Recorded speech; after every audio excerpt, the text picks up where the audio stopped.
a question. It says, in the figure shown, right triangle ABC, so that's the one on the left here, is similar to right triangle EDC. So similarity means that they're in proportion to one another. They're trying to help you out here by telling you that right angle EDC, I'm sorry, angle ACB, so this one right here, is congruent to angle ECD, so this one right here. So if it's not clear, it's not like you wouldn't want to do this on the exam, but we can do it because we've got, you know, more time to work on these problems. It's sometimes good to orient them the same. So this is A, B, and C. This is 3. This is C, E, and D, and this is 6. Yeah, you wouldn't want to do this on the exam because it takes time. But so now they give you AE is 15. Okay, so basically they're telling you the whole length here on the bottom. And then what they want is just the length of CE. Okay. So since they're in proportion, like let's just say you called this X, how do you go from 3 to 6? What is the multiplier on that one? Times 2. Yes, so 2x. Okay, and we know that the whole length is 15. Okay. Okay, so we can write an equation. We write x plus 2x equals 15. And can you solve that for x for me, please?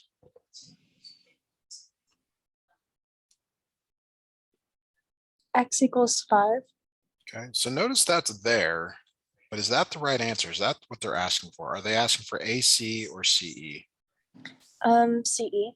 Yes. So obviously that would be the correct answer for this problem. Okay. Okay, so when you look at a problem like this, you can direct solve it like we did. You could have also gone to the answer space and looked for the ones that were in proportion for this, but okay. So let's try this here. I'm gonna snip. We're gonna just change this one up a little bit. I'm gonna give you one just like it here, but I'm just gonna change the numbers. Okay. All right, so let's say this is 9 this time. Okay. And I tell you that this length is, what do I want to do with that? I'll tell you it's 30 this time. I think that'll work. Nope, that does not work. Sorry, I mean it's 32 this time. Okay. So I want you to try to solve for this length from C to E. That's what we're trying to figure out. So do you feel like you have enough information to solve this, or do you need a hint? Can you try on your own, or do you feel like you're stuck already? I think I can try it. Okay, give that a try, and I'll check back with you in 1 or 2 minutes.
How are you doing on this one? I got x equals 8. Okay, so that's here. That's x equals 8. So what is the length of CE though? Oh, I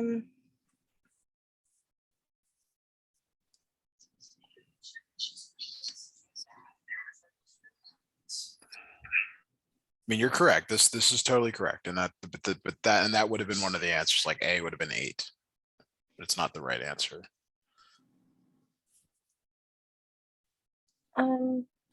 So there's a couple ways to answer. One is like, how did you go to 3 to 9? What's the multiplier? times 3. So you can do the same thing here, times 3. So let's just say it was 24. Or you could say, okay, the whole length is 32 and subtract out 8, Okay. and so on.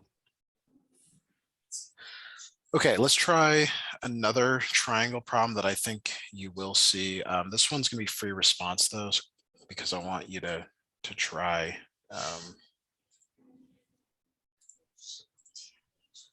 So, okay, it says in the right triangle above, and we know it's a right triangle because of that, so there's no question there. It says that x is 60. So if you wanted to, and you don't want to do this on the standardized test, but if you wanted to, you could redraw it 60 degrees. Okay, and that's 4. That means this is 30 degrees. And they want the length of side AB. In other words, they want the hypotenuse. Okay. So the question for you is do you remember 30, 60, 90 triangles? Kind of, yes. I just need a little refresher. Yeah, so there's almost always one question on standardized testing. So the short leg is across from the 30. Okay. Okay. The hypotenuse is double the short leg. And then the long leg, which is across from 60, or it's the other one, is x root 3. So in your problem, x referring to the short leg is 4. So what is the hypotenuse? The short 8. leg is 8. So not a difficult question. Okay. But let's change it up a little bit, because this is then that's the whole point of some of the triangles. So we're going to get you much faster at something. So let's say this time they wanted AC. Okay, and this time let's make this 4 square root 3. So the reference triangle, this is what you have to know. This is like you know, you got to know it so well that when you roll out of bed in the morning, you're like, okay, I know this. Short leg is x. Long leg, I'm sorry, the hypotenuse is 2x. The long leg is x squared 3. So to go from the short leg to the long leg, you multiply by the square root of 3. Okay.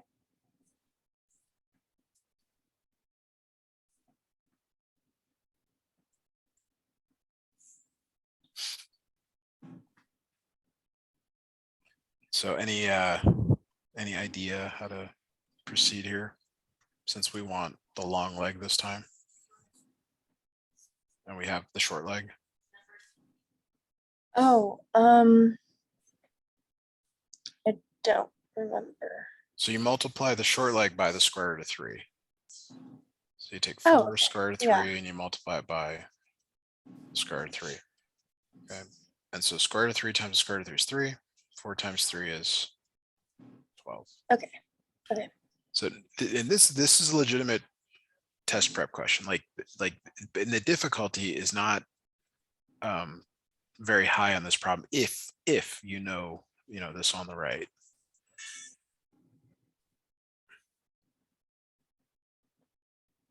Okay. All right. So any we've done a bunch of these. I mean, I can send you a worksheet on these, but probably not a good use for time to just do a bunch of those. So you mentioned some graphing problems. Mhm. Let's see if this one has some graphing.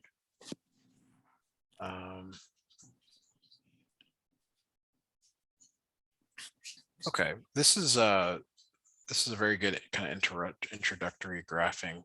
I mean, they don't ever ask you to graph, which is, I think, very helpful, because it's obviously pretty time consuming. So this problem right here, it says a system, sorry, let me just frame this a little better. It says a system of three equations, there's your three equations, and their graphs in the XY plane are shown above. How many solutions does the system have? Okay, so the idea here is that all three have to intersect for it to be a system.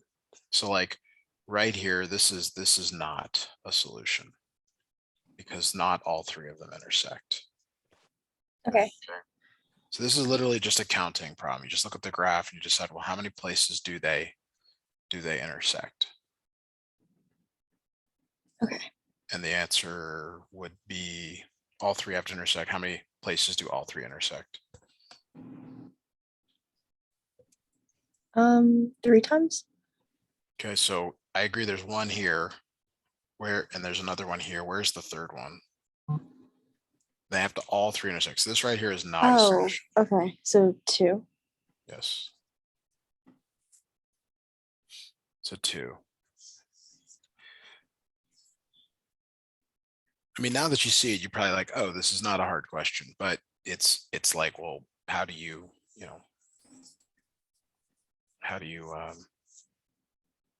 figure this out? So they could here, I mean, here's kind of a related question. If they gave you this system x squared plus y squared equals 5, and they told you that y equals x squared minus 3, and they asked you to solve the system. Okay, so whenever it's what's called a nonlinear system, and this is nonlinear because there's quadratics. This is a quadratic, this is actually a circle. When it's nonlinear, you almost always use substitution to solve it. Okay, so you might think, oh, well, let me just put that in for y, and not so good because the y is squared. You actually want to solve the second one for x squared. So x squared equals y plus 3. Just move that 3 over. And then this right here goes in that position. So you get this y plus 3 plus y squared equals 5. And then if you just rearrange a little bit, you get y squared plus y. And when you subtract 5 from both sides, you get minus 2 equals 0. And then this you can factor. So y plus 2, y minus 1. And so y is 1 and negative 2. Now, I'm going to stop here because I don't think there's much more value in this, but you could get a question like this that asks you how many solutions there are without the graph. And if we go back to the graph here, when y is 1, there's a solution there and a solution there. And when y is negative 2, there's a solution there and a solution there. It's a lot of work. So sometimes the graphs are very easy. Sometimes without the graph, they're very difficult, depending on yeah, there's there. So let's look at another one here. It's kind of the same type of question. You have to decide how many solutions the system has, but they give you the graph. So let me post this and you can take a look and let me know when you think you've got the right answer there.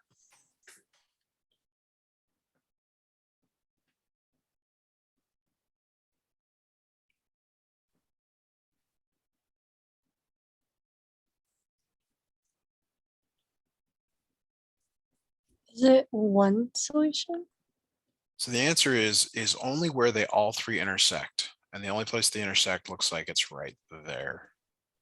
So yeah, I would say 1.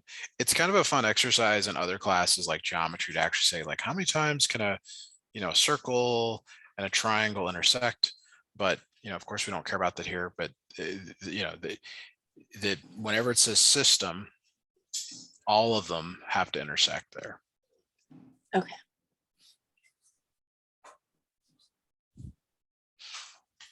All right, so this is actually a question that you and I looked at in a great deal. So we'll see what we can do on this one. So it says, here's a system of equations. You're going to get some sort of system in this. It says for what value of k will the system of equations have no solution? So graphically, that means that they're parallel lines. parallel lines have the same slope. So remember we talked about finding the slope of the given equation. So could you give me the slope of this equation, please? Could you work that out on your own? And let me know when you've got it.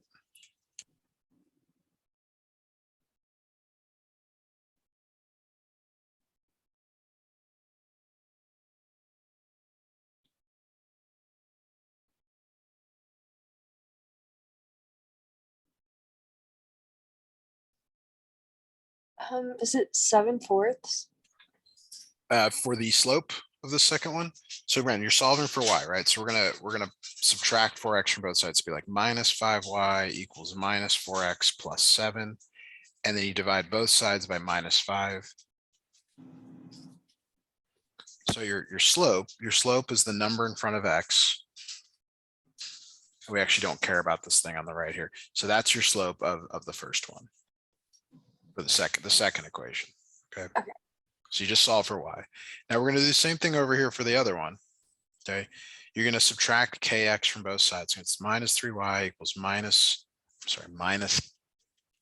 kx plus 4. And then you divide by minus 3, minus 3, minus 3. So y is equal to k divided by 3 times x. And then we actually don't care about this on the right. So parallel lines have the same slope.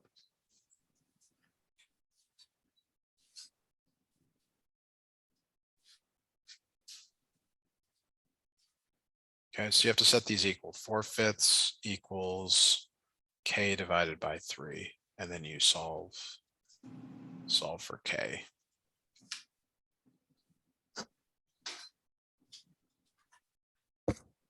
Twelve fifths. Yeah, it looks like it's 12/5. Okay. So let's have you try another one here. Like the key, the steps are pretty straightforward. You solve for the slope, solve for the slope, and then you set the slopes equal. Okay. So let's have you try one here. Let me give you a system. Let's say it's kx minus 2y equals 3. And then let's go, I don't know, 5x minus 4y equals 2. Okay. So I want you to do the same thing. We want you to find the slopes and set them equal and solve for k. So give that a try, please.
How are you doing on this one? I'm kind of stuck on the kx minus 2y equals 3.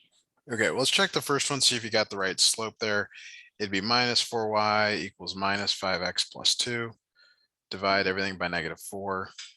So y equals 5 over 4x, and that's your slope. You actually don't even care about the rest of this. For this first one, you're subtracting the kx. So it's minus 2y equals minus kx plus 3, and then you divide by -2. Okay. So the signs cancel. And we've talked about this a little bit, but you really don't want to write, you really stop writing when you have the thing you need. So you said k over 2 equal to 5 over 4. And then you solve for k.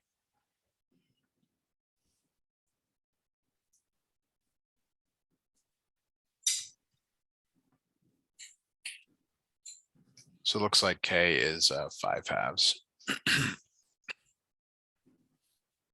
Okay. Would you like to do one more like this or move on to something semi-related to this? Can we do just one more, please? Sure. All right, okay, let's go kx plus 4y equals 12. And then let's go 3x plus 5y equals -6. Okay, so give that a try.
How are you doing on this one?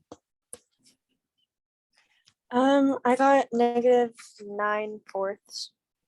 Okay, so the slope of the first one here is -3/5, and the slope of the one above here is -k over 4. So you set those equal. Did you not? Are these slopes similar to yours? Yeah, that's what I got. Okay, so -k over 4 equals -3/5. You multiply by the 4 or a -4, but you should get the negatives end up canceling. you should get that k is 12/5. 12/5. So I mean, if you got these two slopes, that's good. You just set them equal. Not sure where the 9 and the 4 came from. It's the 4, I guess. Maybe just some cross multiplying errors. That one. Okay, let's switch to a new topic, but it's in some ways related to what we just did. So if you have two lines, there are three possibilities. The first is that there are zero solutions because they never intersect. Mhm. There's the one that we like, which is that there's one solution. Okay. That's when they intersect at a point. And then the one that not really well liked is when they're the same line. So this is actually considered infinite solutions. Okay. And you've seen this before. You know this already. Now, this is a disguised question. We're going to look at this one here. This is kind of a disguised question of this. So it's very clear to me that this type of question gets asked over and over again on the SAT, ACT. Believe it or not, it's a system. It's y equals 10 minus 3x plus 2, which is some sort of a line. And then y equals 3x plus 4, which is some sort of a line. So based on the fact that there are either zero solutions, one solution, or infinite solutions, which of these answers can it never be? Two You see that? solutions. Yeah, it can never be two solutions. It can never be that third one. So that's a kind of a shortcut to help here. Now, in terms of actually how do you figure this out, you don't want to graph it. That takes way too long.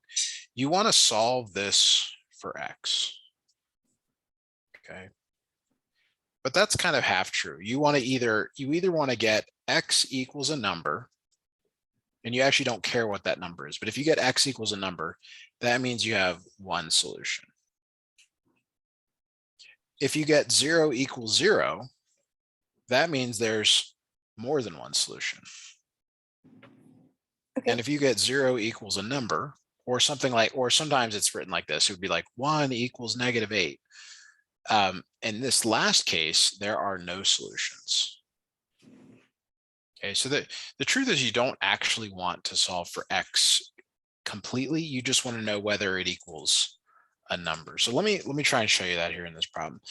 So we talked about this a few times, like you're going to get a problem where you have to distribute the negative to both. Okay, so it's 10 minus 3x minus 6 equals 3x plus 4. Now, when you add 3x to both sides, okay, Mhm. you get 6x plus 4, and then you get 4 here on the left. Okay, this is where you got to be really careful.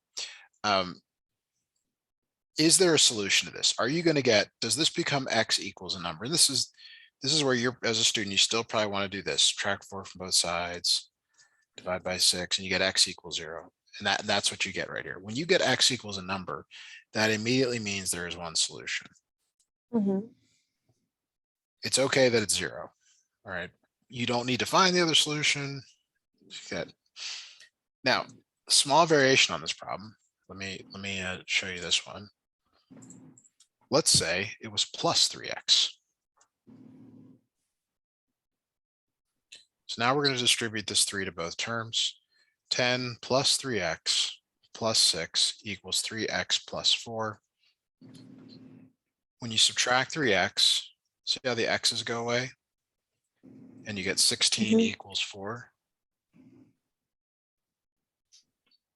Okay, is this true? Does 16 equal 4? No. No. Okay, so this is that last case that I was showing you above. That's where you get like 0 equals a number or 1 equals -8. These are not true. They're I mean, they're false, but however you want to look at it to make that clear. But whenever you get that, that means there's no solution. Okay. So we don't even need to get the x. We just need to know the possible forms that we're going to see in this problem. So here is another one that's more difficult, but it's the same style of question. And so what I'm trying to show you, and I don't know that I've done a good job of this, but I'm trying to show you don't actually have to get the value of X necessarily, but okay. So what I see when I look at a problem like this, and by the way, the answers are like 0, 1, 2, 3, 4, 0 solutions, 1 solution, infinite solutions. When you see a problem like this, and it's got the fractions, it's distracting. Mhm. Okay. But for now, we need to multiply this 7 in, multiply the 7. So it's 4x minus 1/2 x minus 7 equals 7/2 x minus 49. What do you multiply this to get rid of the fraction? By 2. By 2, whatever the least common multiple of the denominator is. So you're multiplying everything by 2, everything, not some things, everything. I think that's why this problem is here, is because they know that a student will not multiply everything. And it does impact the answer. Oops, 98. So on the left here, do you see how you get 7x? Mhm. Okay. And I know that you as a student, because I would too, I would want to subtract 7x from both sides, but if you could just clear them out, because they go away. Is this true? Is minus 14 equals minus 98? No. No. So that means there are 0 solutions. So somehow you've got to get into the habit here of remembering, these 3 things. If you can get x equals a number, whether it's 0 or not, it's okay. That means Okay. that there is 1 solution. If you get 0 equals 0, that's infinite solutions. If you get 0 equals a number, or a number that equals a different number, then it's no solutions. Okay. And you are guaranteed to get one like this. Okay. Okay. So here's one that I'd like you to try on your own, please. Kind of the same style, and then we'll work on the more difficult ones they're sort of related. So go ahead and take a look at that. Give yourself a couple minutes, see if you can work through it, and I'll check back with you shortly.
How are you doing on this one? Okay, so far. Do you have an answer for this one? Um,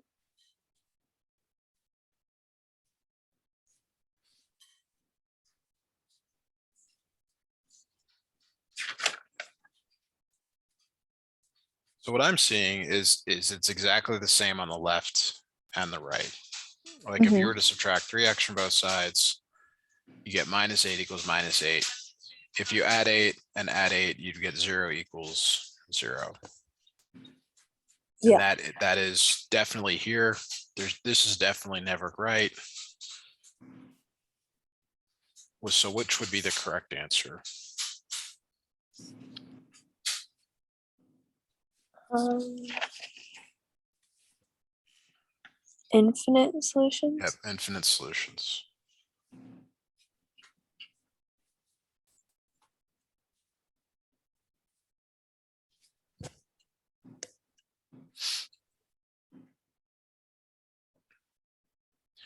Okay, so let's try some slightly more difficult problems here.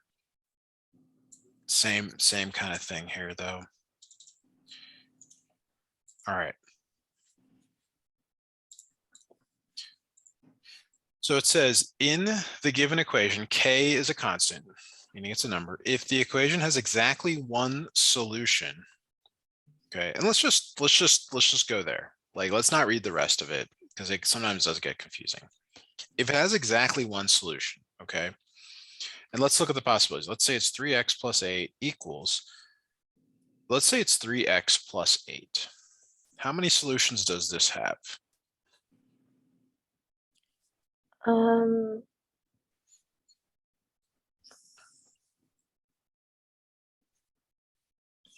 This is just like the previous problem. Infinite Infinite, solutions? yeah, infinite solutions. Okay. Which means it's the same line. Okay. So yeah, so we know it's not 3, so we can get rid of 3 for the moment. All right. All right. Now, if it has exactly one solution, that means whatever you put in for k, okay, the value of k, you have to be able to solve it for x. Okay. So one things that students do whenever you see which of the following is they tend to go right to the answers. And whether you want to do that or not, I mean, I don't recommend it because it does take a lot of time to do. Usually you have to go through them all here. But for the purposes of this lesson, let's just try it out. So let's start with D. Let's say it was 3x plus 8 equals 8x plus 8. So if you subtract 8 from both sides, I'm sorry, excuse me, if you subtract 3x from both sides and you subtract 8 from both sides, you get 0 equals 5x, divide by 5, x equals 0. That's good. That's good. Okay. That means it has one solution. Okay. It's okay that you get x equals a number. That's good. That means there's one solution. Okay, so now let's try it. Let's try it for like 1. Okay. So 3x plus 8 equals 1x plus 8. So that's using the 1. Subtract 1x from both sides. 2x plus 8 equals 8. Subtract 8, 2x equals 0. So x equals 0. Is that okay? Yeah. That's good. That's good because that means it's a number. That's fine. Okay. So in both of these situations, that's one solution. All right. So let's go to the last one. Let's go to the value of a. 3x plus 8 equals 0x plus 8. So you don't have to do anything with that. It goes away. You subtract 8, 3x equals 0. So x again equals 0, and that's good. That's good. That means that those 3, 0, 1, and 8 all give you one answer, one solution. Now notice this one says, which of the following could not be the value of k? So it goes like this, like true, or you can think works, works. So you want the one that does not work, which is 3x, which is 3 because it has infinite solutions. Okay. So you always want to pay attention to what it's asking because that really will be the differentiator. All right. How's this going for you? Would you like to switch to a new topic? Okay. Let's do some proportions because I think that could be a something that's fast. Okay. Potentially. All right. So I really like this question. It has no calculator allowed, and you're going to feel like, if I just had a calculator, I could do it. Okay, it says the length of line segment AB is 380 somethings. We don't know. The length of line segment CD is 95% of the length of segment AB. What is the length of segment CD? Okay, so there's a couple of things I like about this question that I think would be useful in terms of just SAT prep. So is CD greater than AB? Is CD less than AB? Or is CD equal to AB? Based on this information right here. It's less than AB. That's right. So those are not possible.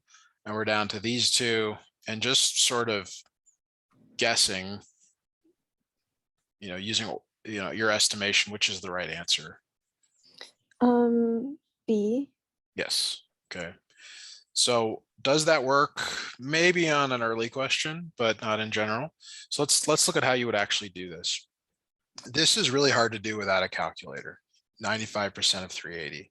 Now, there's some really cool videos, on TikTok and Instagram about like how to do, but they never do problems like this. They're always like 30% of 40. And that's not helpful here.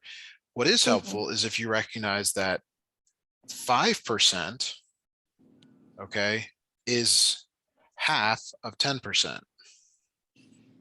And 10% is your key. 10% is always easy. And I'm okay to say that 10% of 380 is 38. Do you agree with that? You just slide the decimal over. So 5% is half of 10%. So 5% of 380 is half of this number, which is 19. Okay. Why does that matter? Well, instead of looking at it as 95%, look at it as 5%, 19, take away 380.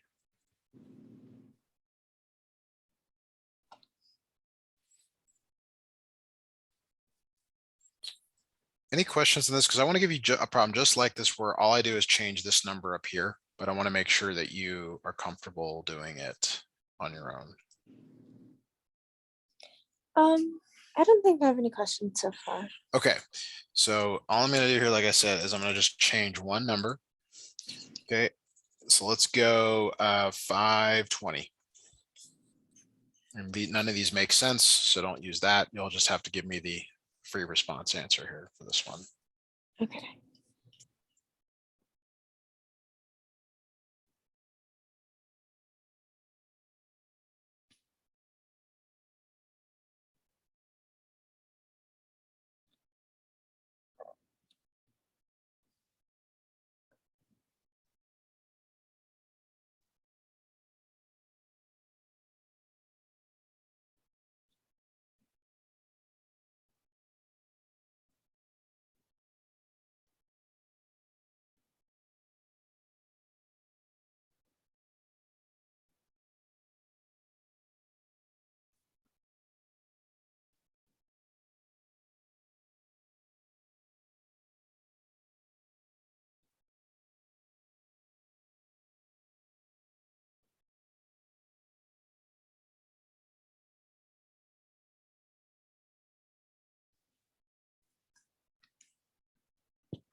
Do you have a final answer for me on this one?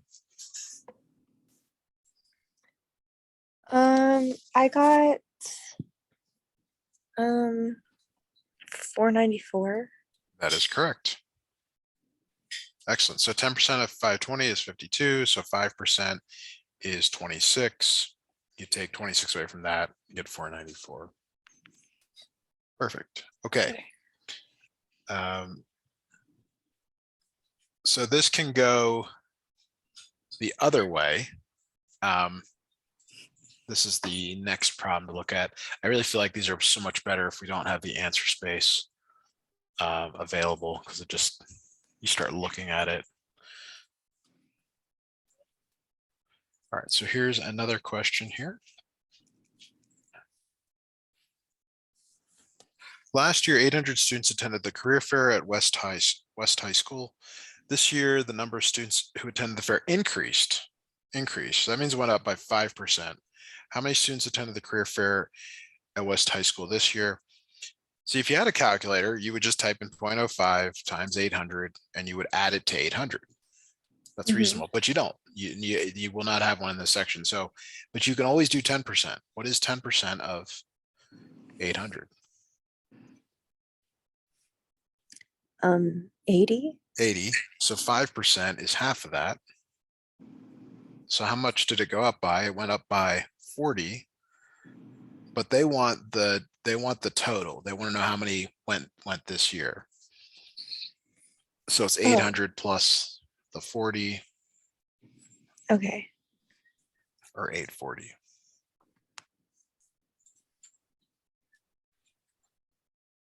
Okay, so let's try another one here. Let's make this just slightly more difficult here. Let's say it this time it was let's go 380. Okay, so give that a try, please.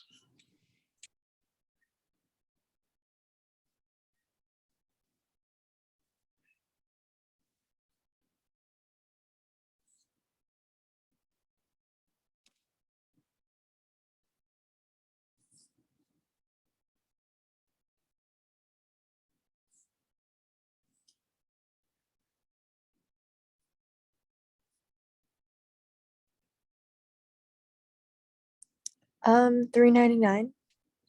Perfect. Yep, 399. Excellent. All right. Well, I think that does take us to the end of this lesson for today. How's pre-calculus going? It's pretty good so far. Great. Did the diagnostic, or I'm not sure what to even call it, did it go the way you wanted, or was there? Yes, it did. I was very confident. Great. Good to hear. All right, Julia, we'll hope you have a great night, and I'll see you next time. Okay, thank you so much. Welcome. Bye now. Bye.